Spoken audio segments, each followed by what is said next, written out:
A gente tinha que enrolar 1.200 bombinhas estralo para ganhar 50 centavos. O caso que iremos apresentar hoje se trata de um caso que causou grande comoção no Brasil, não só aqui, como afora. Em 11 de dezembro de 1998, houve uma explosão em uma fábrica de fogos de artifício, conhecida como Varto dos Fogos, localizada no município de Santo Antônio de Jesus, no estado da Bahia. A fábrica consistia em um conjunto de tendas localizadas em uma área de pasto com algumas mesas de trabalho compartilhadas. Como consequência da explosão, morreram 60 pessoas e 6 sobreviveram. Entre as que perderam a vida, encontravam-se 59 mulheres e 19 meninas e um menino.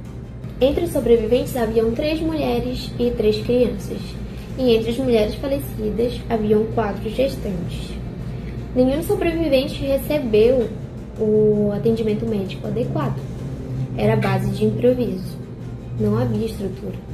A maioria dos trabalhadores da fábrica eram mulheres afrodescendentes que viviam em condições de pobreza e baixo nível de escolaridade. Tampouco lhes era oferecido equipamento de proteção individual e treinamento ou capacitação, para executar o seu trabalho. Havia também várias crianças trabalhando nessa fábrica. Embora a Constituição brasileira e as normas infraconstitucionais já proibissem o trabalho de crianças nesse tipo de atividade. Segundo o que se estabeleceu na sentença, a fábrica contava com autorização do então Ministério do Exército e do governo municipal para o seu funcionamento. No entanto, desde o registro da fábrica de fogos de artifício até o momento da explosão, não houve sequer fiscalização alguma por parte das autoridades estatais em relação às condições de trabalho ou ao controle de atividades perigosas, apesar de que essa é uma exigência legal, em razão do risco em que implicava a atividade realizada naquela fábrica. Em relação à explosão, iniciou-se um processo penal e um processo administrativo, bem como vários processos civis e trabalhistas. Até o momento da emissão da sentença, somente haviam sido concluído o processo administrativo e alguns processos da esfera civil e trabalhista, sem que se tivesse obtido a execução completa da reparação nesses últimos. Os demais processos, transcorridos mais de 18 anos, encontravam-se pendentes em etapas distintas. A sentença da Corte Interamericana, proferida em 15 de julho de 2020, recorreu à violação de diversos direitos previstos na Convenção Americana sobre Direitos Humanos. Além dos tratados, o caso também invoca costumes internacionais e princípios gerais do direito, como a dignidade humana, a proteção contra o trabalho infantil e o dever de fiscalização estatal. Vitória virou símbolo da tragédia de Santo Antônio de Jesus.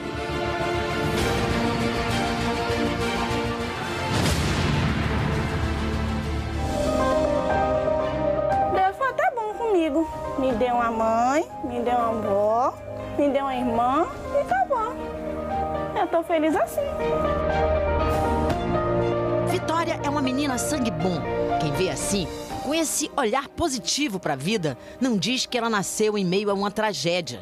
A mãe, aos 5 meses de gravidez, foi uma das vítimas da explosão numa fábrica de fogos em Santo Antônio de Jesus, no Recôncavo Baiano. A fábrica de fogos Varto dos Fogos, situada em Santo Antônio de Jesus, Bahia, foi palco de uma explosão que resultou na morte de pelo menos 60 pessoas, incluindo 20 crianças e adolescentes, bem como riscos graves para outros trabalhadores, majoritariamente sendo mulheres e menores. A tragédia expõe graves condições precárias de trabalho e falhas na fiscalização, caracterizando violação dos direitos humanos fundamentais dos trabalhadores envolvidos. O direito à dignidade da pessoa humana está assegurado no artigo 1º, inciso 3º, da Constituição Federal de 1988, sendo o princípio basilar que orienta toda a ordem jurídica brasileira. A proteção à vida e à integridade física, direito fundamental expresso no artigo 5º, incisos 2º e 3º da CF de 88, foi flagrantemente desrespeitado no evento. pois a negligência na segurança do trabalho colocou em risco a vida dos trabalhadores. Ademais, o Estatuto da Criança e do Adolescente, especialmente nos artigos 7º e 60, reforça sobre a implantação do trabalho infantil e protege os direitos das crianças e adolescentes, que foram vítimas fatais ou expostas à situação de risco extremo.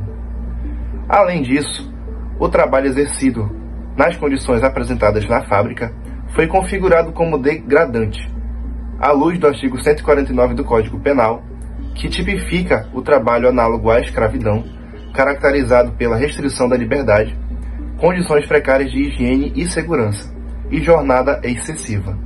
A exploração de mulheres e crianças nesse ambiente amplifica a gravidade da violação dos direitos humanos e trabalhistas, que exige medidas efetivas de proteção e acessórios.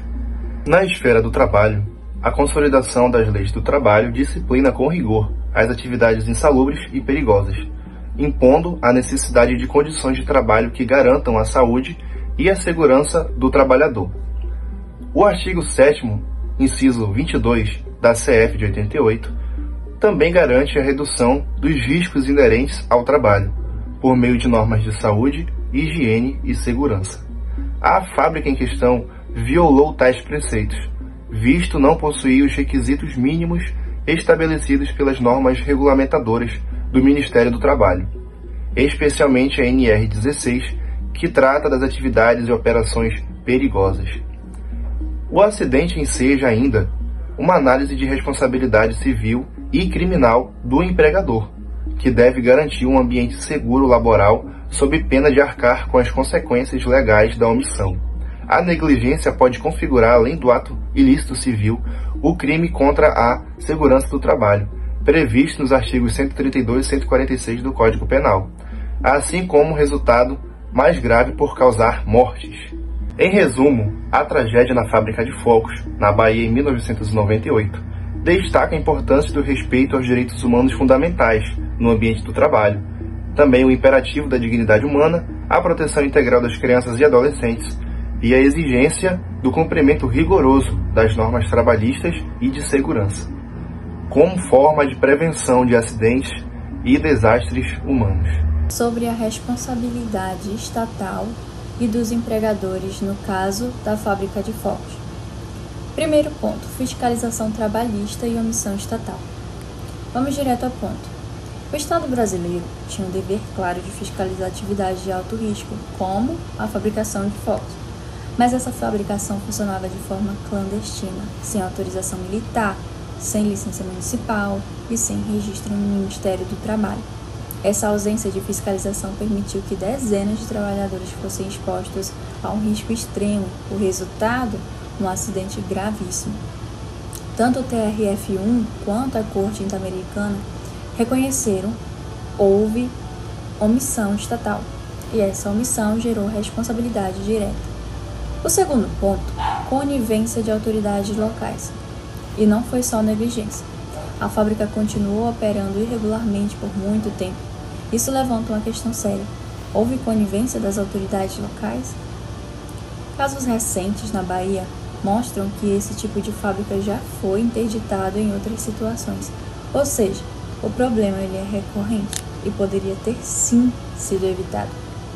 Terceiro ponto, responsabilidade internacional do Estado. A Corte Interamericana de Direitos Humanos foi clara. O Brasil violou direitos fundamentais à vida, à integridade pessoal, ao trabalho digno e à proteção judicial. O Estado falhou em prevenir, investigar e reparar.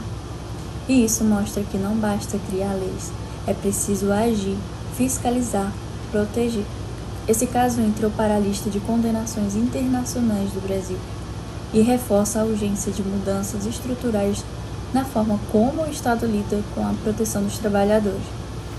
Quarto ponto, responsabilidade dos empregadores. Agora, falando dos empregadores, os donos das fábricas tinham a obrigação de garantir um ambiente seguro, equipamentos de proteção, treinamento, respeito às normas. Nada disso foi feito. E por isso a responsabilidade civil é evidente. A reparação precisa ser completa.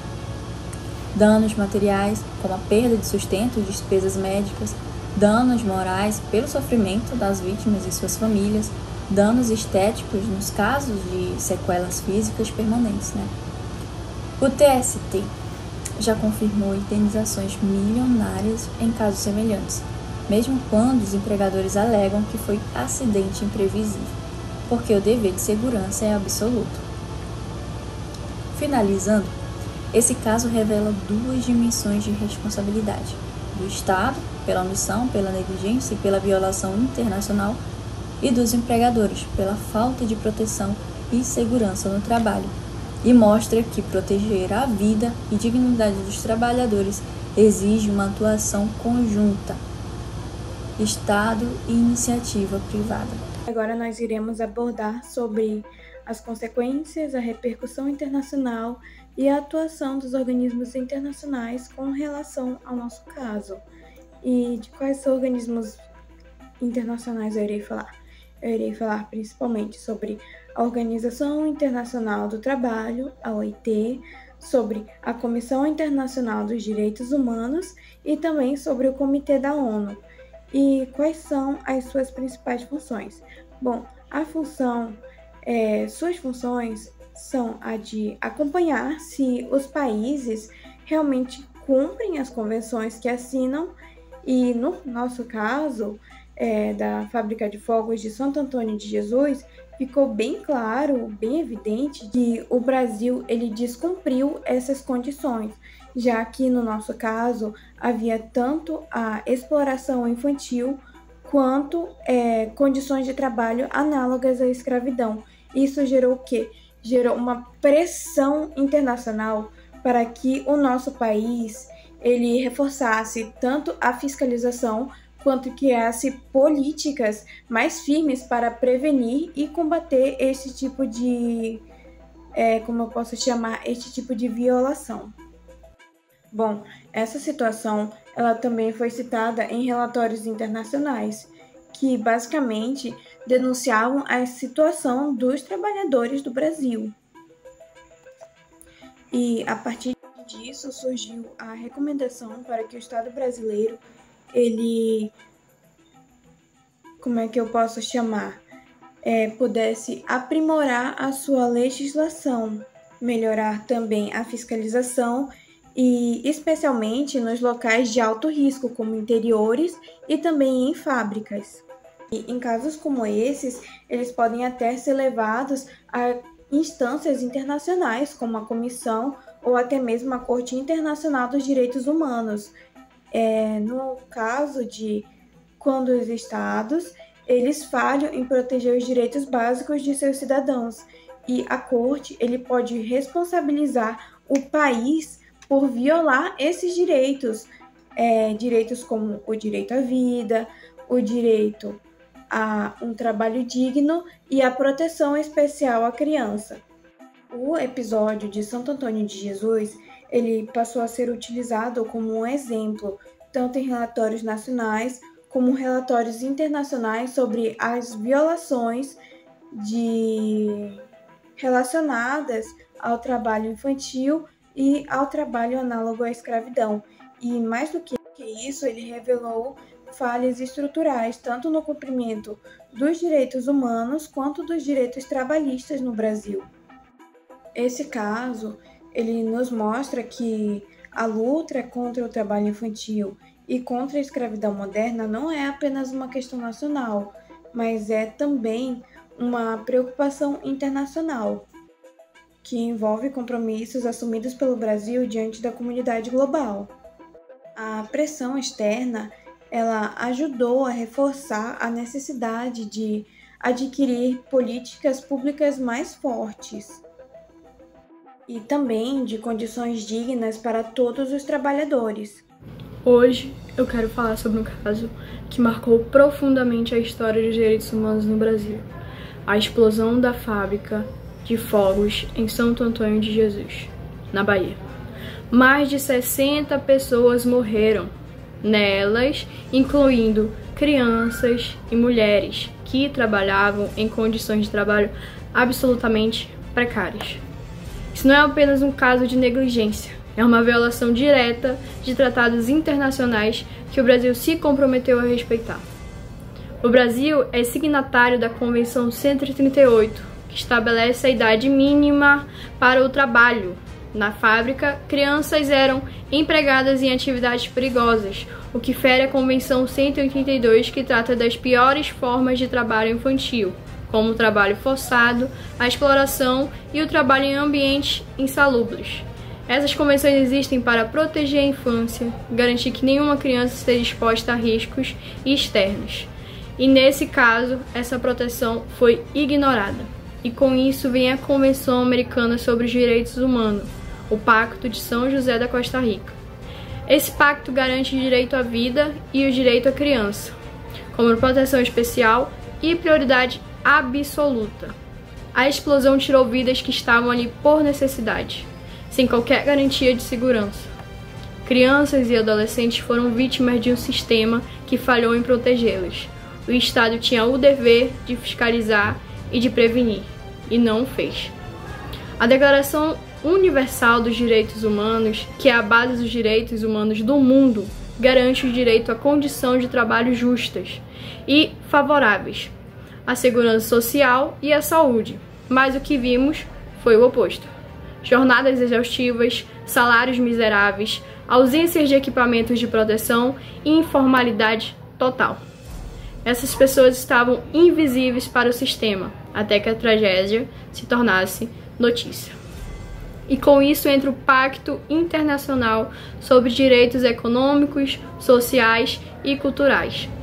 Esse pacto assegura o direito ao trabalho em condições dignas, com respeito à integridade física e moral do trabalhador. No caso da fábrica, não havia dignidade, havia exploração. E isso não é apenas uma falha administrativa, é uma violação de compromissos internacionais que o Brasil assumiu perante o mundo inteiro. Em 2020, a Corte Interamericana de Direitos Humanos condenou o Brasil por essas violações. Foi uma decisão histórica, que reconheceu a responsabilidade do Estado por não fiscalizar, por não proteger e por permitir que vidas fossem perdidas em nome de uma produção informal e lucrativa. Esse caso não é isolado. Ele escancara uma realidade que ainda persiste em muitos cantos do nosso Brasil e do nosso país e entre muitos outros países. O trabalho infantil, a informalidade, a falta de fiscalização. E é por isso que os tratados internacionais não são apenas documentos. São compromissos que precisam ser cumpridos, porque trata-se de uma cláusula e existe uma vida que depende dela. A justiça internacional falhou. Agora, cabe ao Brasil garantir que essa tragédia nunca mais se repita. O caso repercutiu e chamou a atenção mundial para as condições de trabalho análogas à escravidão e para a negligência estatal existente na América Latina. A omissão estatal foi denunciada dia 3 de dezembro de 2001 à Comissão Interamericana de Direitos Humanos, mas apenas em março de 2018, mais de 16 anos após a petição ter sido apresentada, que a comissão emitiu um relatório de admissibilidade e mérito, reconhecendo o Brasil como violador de diversos direitos fundamentais, em detrimento das vítimas falecidas, seus familiares e das vítimas sobreviventes.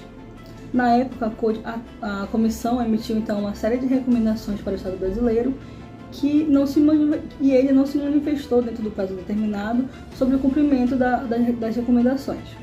Sendo assim, então a comissão resolveu remeter o caso à Corte Interamericana de Direitos Humanos em setembro de 2018. Nesse contexto, o Brasil foi condenado apenas em 15 de julho de 2020. E em sua sentença, a Corte declarou o Brasil como responsável internacionalmente pela violação de diversos direitos humanos, em desfavor de 600 pessoas falecidas, de 6 sobreviventes, assim como de 100 familiares das pessoas falecidas e das vítimas sobreviventes da explosão da fábrica de fogos de artifício.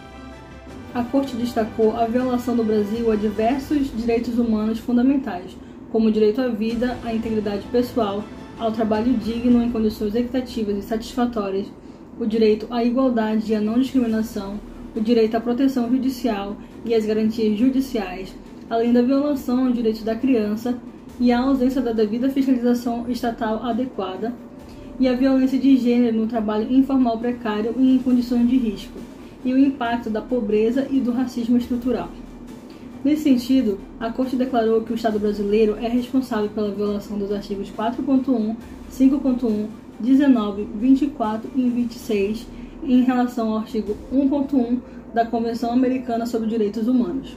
Em sua sentença, a Corte Interamericana de Direitos Humanos determinou uma série de medidas de reparação e também frisou que a sua própria sentença já constitui por si mesma uma medida de reparação, mas também determinou outra série de medidas de reparação integral. Dentre elas está a obrigação de investigar, onde ela determinou a obrigação do Brasil em continuar com as devidas diligências e no prazo razoável para a conclusão do processo penal, processo na área civil, que versa sobre indenizações de dano moral e material, e processo nas áreas trabalhistas também. Sobre a reabilitação, determinou que o Brasil deve oferecer um tratamento médico, psicológico e psiquiátrico que as vítimas sobreviventes e os familiares das vítimas falecidas venham a requerer. Sobre satisfação, a Corte determinou que o Brasil deve publicar um resumo oficial da sentença no Diário Oficial e em um jornal de grande circulação nacional, e a sentença também na íntegra em uma página da web oficial do Estado da Bahia e do Governo Federal, além de produzir um material para rádio e televisão no qual apresente um resumo da sentença. Também deve realizar um ato de reconhecimento de responsabilidade internacional. Sobre garantias de não repetição, a Corte determinou que o Brasil deve implementar uma política sistemática de inspeções periódicas nos locais da produção de fogos de artifícios, além de desenhar e executar um programa de desenvolvimento socioeconômico destinado especialmente à população de Santo Antônio de Jesus. Sobre indenizações compensatórias, a Corte determinou que o Brasil deve pagar, a título de danos materiais, o valor de $50 mil a cada uma das vítimas falecidas e sobreviventes da explosão, e de danos imateriais, também chamados de danos morais, o valor de $60 mil para cada uma das pessoas falecidas e sobreviventes da explosão, sendo que para algumas pessoas que eram menor de idade na época da tragédia, deve ser pago um adicional que varia entre $15 a $20 mil. Também teve o direito garantido os familiares que foram reconhecidos e credenciados como vítima da violação do artigo 5º da Convenção, que deverão ser indenizados no valor de $10 mil. Após a sentença da Corte Interamericana sobre Direitos Humanos ter sido emitida dia 15 de julho de 2020, o Brasil foi oficialmente notificado sobre a sentença em outubro de 2020, mas até então ainda não há avanços significativos sobre o cumprimento das determinações e o procedimento para averiguar o cumprimento da sentença. A supervisão segue em aberto. Até hoje, o cumprimento da sentença internacional ainda enfrenta desafios e as vítimas sobreviventes e os familiares das vítimas falecidas ainda estão na justiça cobrando ações efetivas para a satisfação dos seus direitos.